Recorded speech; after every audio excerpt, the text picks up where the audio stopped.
하나님 아버지께서 주시는 평안, 또 그 복음의 기쁨이 성도 여러분의 삶에 넉넉하시기를 주님의 이름으로 축복합니다. 이 아름다운 크리스마스의 계절, 주님의 오심을 기다리는 계절에 다시 한번 세상의 구세주여, 또 우리의 구원자시며 동행자이신 예수 그리스도의 그 큰 은혜가 여러분의 삶에 살아 움직이기를 주님의 이름으로 축복합니다. 누가복음 15장을 본문으로 하는 설교 5번째입니다.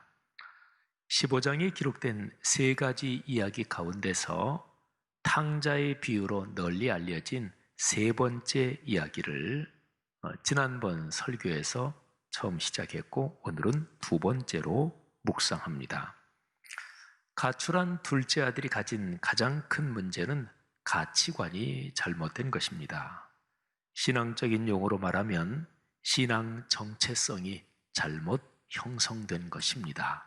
신앙을 잘못 배우고 인생을 잘못 배운 것이지요.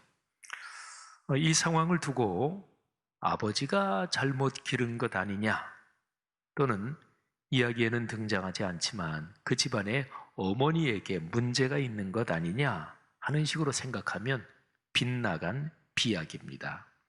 성경의 비유 이야기를 해석할 때 주의해야 할 것은 기록된 표현에 집중해서 해석해야 한다는 것입니다. 기록에서 과도하게 벗어나고 마음껏 상상력을 발휘하고 소설을 쓰면 비유의 가르침을 곡해합니다. 자, 둘째 아들은 먼 나라로 가서 망했습니다. 더 이상 내려갈 곳이 없는 그야말로 바닥까지 곤두박질했습니다. 그런데 바로 그 상황에서 둘째는 깨닫고 회개합니다. 어렵고 힘든 처지에서 깨닫고 회개할 수 있다면 그런 처지가 복입니다. 잘못된 길로 계속 가는데도 어려움이 전혀 없다.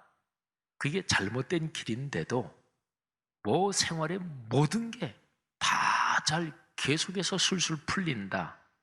그건 하나님께서 버리신 것입니다. 로마서 1장 24절, 26절, 28절에 반복되는 표현이 있어요. 하나님께서 내버려 두셨다. 잘못된 길로 가는데도 어려움이 전혀 없다면 바로 그런 상황에 해당됩니다. 그리스도인은 어떤 종류든 어려움을 당할 때 성경 말씀에 비추어 자신을 성찰해야 합니다. 자, 어떤 종류든 그거는 상관없습니다. 내가 잘못해서 어려움을 당하는 것이든, 나는 옳은 일을 하고 선한 길로 가는데 다른 사람에게 해코지를 당한다든지 아니면 주님의 복음을 위해서 고난을 당하는 그런 어려움이든지 하여간 상관없습니다. 어떤 종류의 어려움이든 어려움을 당할 때 그리스도인은 성경 말씀에 비추어 자신을 성찰해야 하는 거죠. 둘째 아들이 삶의 바닥에서 자기 스스로에게 말하는 독백하는 내용을 한번 보십시오. 17절부터 20절의 기록입니다. 여기에 나오는 탕자의 독백을 세 가지로 구분해서 한번 보겠습니다. 자, 첫째 독백입니다. 내 아버지에게는 양식이 풍족한 품꾼이 얼마나 많은가? 나는 여기서 줄여 죽는구나. 자, 그 다음에 이어지는 독백 두 가지는 이 탕자가 아버지 집으로 돌아가서 아버지에게 말씀드려야 되겠다 하는 내용입니다. 자, 둘째 독백. 아버지, 제가 하늘과 아버지께 죄를 지었나이다. 셋째 독백. 지금부터는 아버지의 아들이라 일컬음을 감당하지 못하겠나이다. 나를 품꾼의 하나로 보소서. 저 먼저 첫 번째 독백을 잠깐 살펴봅시다. 둘째 아들은 먼저 자신의 비참한 현재 모습과 아버지 집의 상황을 비교합니다. 자신은 아들인데 이 먼 나라에서 굶어 죽을 판입니다. 이와 비교해서 이와 대조적으로 아버지 집에는 품꾼들에게도 종들에게도 양식이 풍족합니다. 그러니까 먼 나라에서 먹을 게 없어서 굶어 죽어가는 아들, 그리고 아버지 집에 종들도 아주 양식이 풍족한 이 상황 두 개가 대조가 되는 거죠. 둘째 아들이 많은 돈을 갖고 있으면서 신나게 즐길 때 그때는 이걸 몰랐습니다. 그러나 그때가 제 아무리 좋았어도 그 신나게 즐기는 그 상황도 아버지 집의 풍족함에 비하면 사실은 빈곤하고 가련한 것입니다. 자, 둘째 독백이 중요합니다. 하늘과 아버지께 죄를 지었다는 깨달음입니다. 깨달음이 없으면 망합니다. 깨달음이 없이 행복한 인생은 절대로 없습니다. 자, 역사는요, 배우고 인식하여 자각하고 행동하는 사람들의 무대입니다. 거창하게 역사란 단어를 썼는데요, 그냥 평범하게 이렇게 생각하시지요.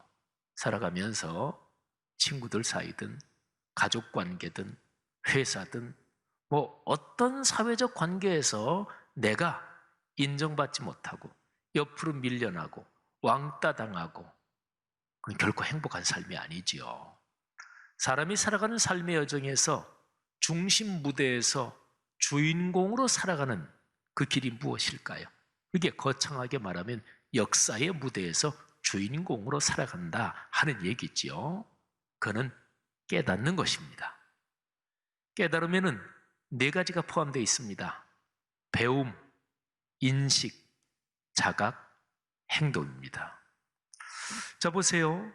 마음이 열려서 배움이 시작되는, 거기에서 깨닫는 것이 이제 시작되는 거죠. 문이 열리는 것입니다.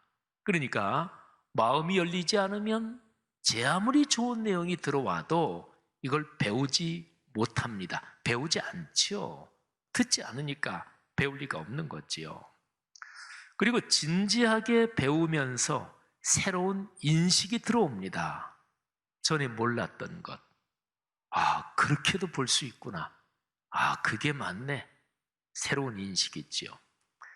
인식이 점점 깊어지면서 마음과 생각에 지진이 일어납니다.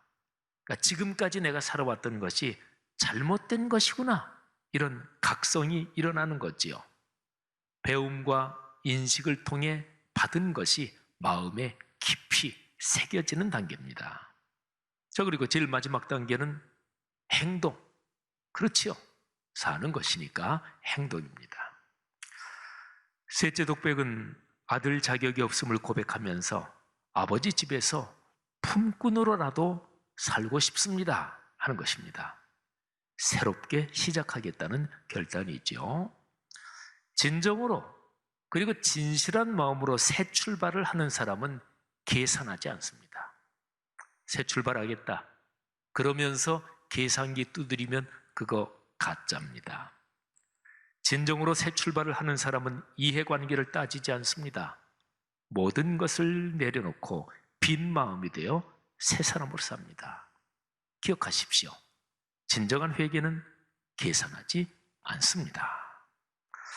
자, 여러분, 누가복음 15장 17절부터 20절 전반부까지 기록된 둘째 아들의 회개하는 장면을 우리가 지금 전반적으로 살펴봤습니다. 자, 그런데 이 장면에서 요점, 중요한 점을 정확히 봐야 합니다. 요점은 18절 전반부 그리고 20절 전반부, 요 두 군데를 이으면 요점이 됩니다. 한번 들어보십시오. 내가 일어나 아버지께로 가서, 18절 전반부예요.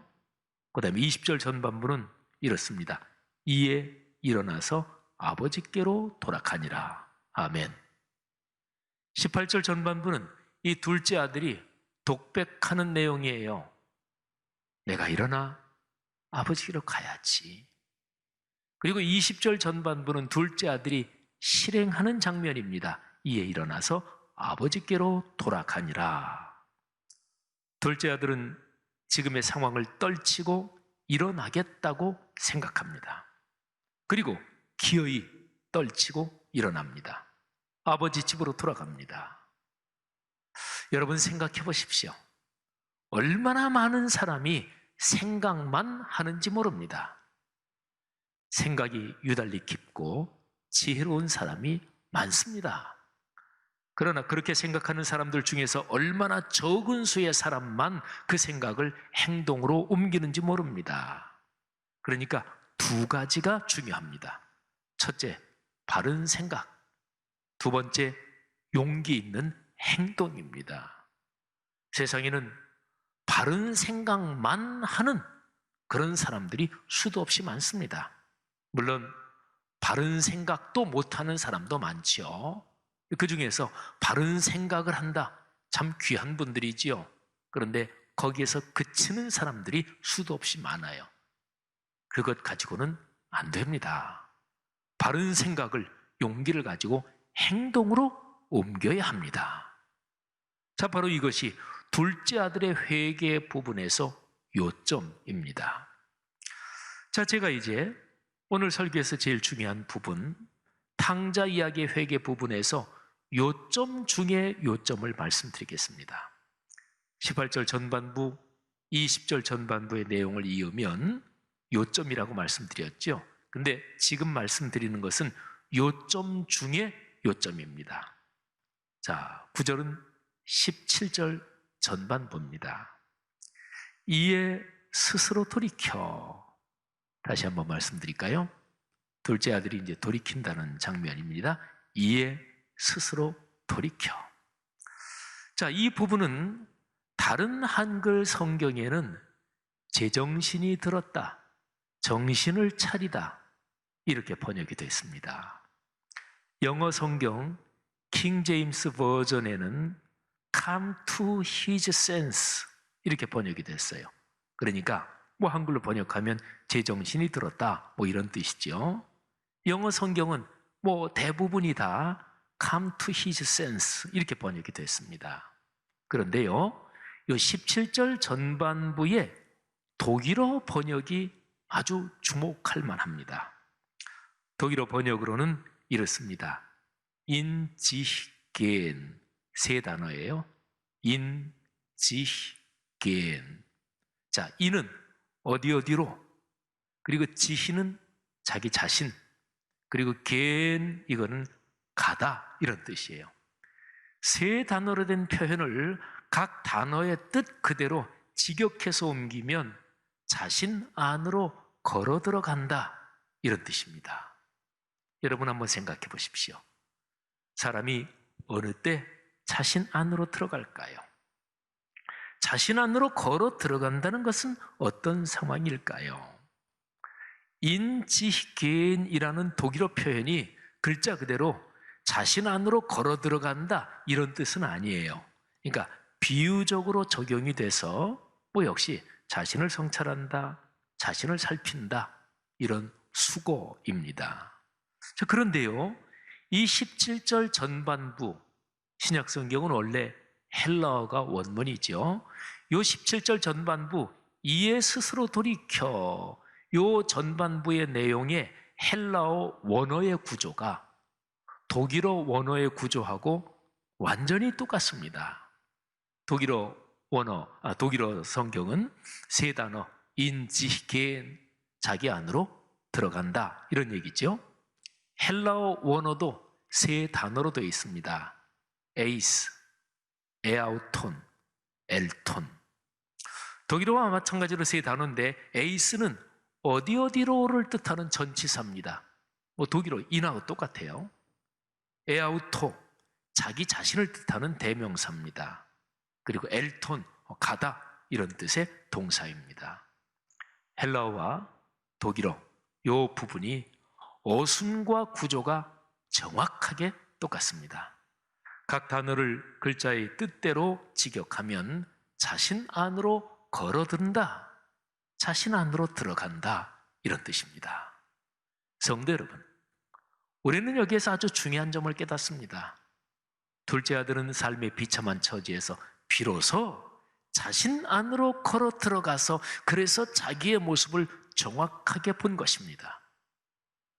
그전까지는 자신이 어떤 모습인지 어떻게 사는지 보이지 않았습니다. 몰랐습니다. 그러다가 삶의 바닥까지 추락하면서 자신이 보였습니다. 우리말에 임자 만났다, 임자 만난다 이런 표현이 있지요. 둘째 아들에게는 말하자면 그가 떨어진 삶의 바닥이 임자를 만나게 한 상황이 된 것입니다. 성도 여러분들이요, 자신의 모습을 정확하게 봐야 삶이 행복합니다. 그런데 문제가 있어요. 자신의 모습을 정확하게 본다는 게 결코 쉽지 않습니다.